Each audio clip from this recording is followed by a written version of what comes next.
സംസ്ഥാനത്തെ പൊതുവിദ്യാലയങ്ങളിൽ പരിഷ്കരിച്ച ഉച്ചഭക്ഷണ മെനു ഇന്നു മുതൽ 20ഓളം ഇനങ്ങൾ ഉൾപ്പെടുത്തിയാണ് ഉച്ചഭക്ഷണ മെനു പരിഷ്കരിച്ചത്. സ്കൂൾ നോട്ടീസ് ബോർഡിലും ഓഫീസ് മുറിയുടെയും പാചകപ്പുരയുടെയും ചുമരിലും പരിഷ്കരിച്ച മെനു പ്രദർശിപ്പിക്കും.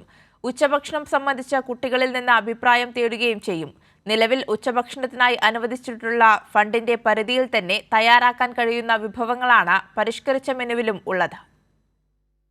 അടിമുടി പരിഷ്കാരത്തോടെയാണ് ഇന്നു മുതൽ സംസ്ഥാനത്തെ പൊതുവിദ്യാലയങ്ങളിൽ ഭക്ഷണം വിളമ്പുക. ദേശീയ കുടുംബാരോഗ്യ സർവേ പ്രകാരം കേരളത്തിലെ കുട്ടികൾക്ക് 39% വിളർച്ചയും 38% അമിതവണ്ണവും കണ്ടെത്തിയിരുന്നു. തുടർന്നാണ് കൂടുതൽ പോഷകാംശം ഉൾപ്പെടുന്ന വിഭവങ്ങൾ ഉച്ചഭക്ഷണ മെനുവിൽ ഉൾപ്പെടുത്തിയത്. നിലവിൽ ഉച്ചഭക്ഷണത്തിനായി ഫോർട്ടിഫൈഡ് അരിയാണ് സ്കൂളുകളിൽ ഉപയോഗിക്കുന്നത്. ഇതേ അരി ഉപയോഗിച്ച് ആഴ്ചയിൽ ഒരു ദിവസം vegetable fried rice, lemon rice, veg biryani, tomato rice, coconut rice എന്നിവയും വെജിറ്റബിൾ കറിയോ കുറുമയോ ഇവയോടൊപ്പം വിദ്യാർത്ഥികൾക്ക് നൽകും. പുതിന, ഇഞ്ചി, നെല്ലിക്ക, പച്ചമാങ്ങ എന്നിവ ചേർത്ത് തയ്യാറാക്കുന്ന ചമ്മന്തിയും വിളമ്പാം. മാസത്തിൽ 1-2 ദിവസം മൈക്രോഗ്രീൻസും ഉണ്ടാകും.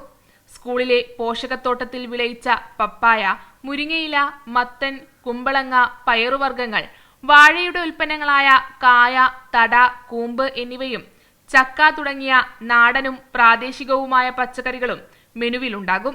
ഉച്ചഭക്ഷണ പദ്ധതിക്ക് നിലവിൽ അനുവദിച്ചിട്ടുള്ള ഫണ്ടിന്റെ പരിധിയിൽ തയ്യാറാക്കാൻ കഴിയുന്ന ഇനങ്ങളാണ് പരിഷ്കരിച്ച മെനുവിൽ ഉൾപ്പെടുത്തിയിട്ടുള്ളത്. ഭക്ഷണത്തിനെ കുറിച്ചുള്ള അഭിപ്രായങ്ങളും വിദ്യാർത്ഥികളിൽ നിന്ന് ശേഖരിക്കും. കൈരളി ന്യൂസ്, തിരുവനന്തപുരം.